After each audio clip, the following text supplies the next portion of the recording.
What's going on? I just want to have a little conversation this morning on the topic of renting versus buying.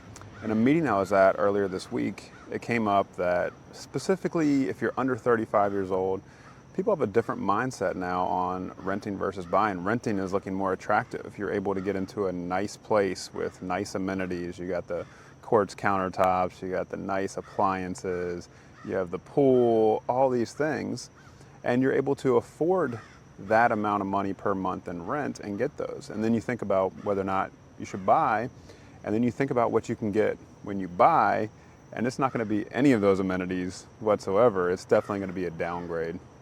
So I just kind of wanted to talk to you to think about that process. I want to give you a quick little story. When my wife and I were looking to buy here in Fredericksburg, we wanted to live as close to downtown as possible. We went to Mary Washington. We loved the vibe of downtown. So we started looking, and our budget didn't exactly or even close meet to get anything that we wanted to get downtown. So we had to kind of expand our search a little bit. And we ended up buying 20 to 25 minutes outside of downtown. And it was really the best decision that we could have made, because what we were doing is we were putting equity. Every mortgage payment that we made, we were paying towards the house that was increasing in value. So when it came time, our family's growing, we needed another place, all that money that we had spent for our mortgage had built into money that was equity for us that helped us to be able to buy that next home. And was it exactly where we wanted to be, when we bought that? No. Was it a sacrifice? Yes.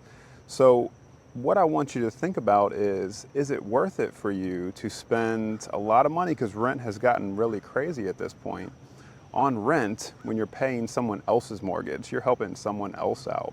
So you just want to think about that and think, do you want to pay someone else's mortgage, or do you want to start paying for your mortgage? And I know it's not easy, and you might think that it's too expensive, but the way that rent has gotten right now, it's really something to consider. So if it's something you've been thinking about and you want to talk about, I would love to sit down and talk with you about that.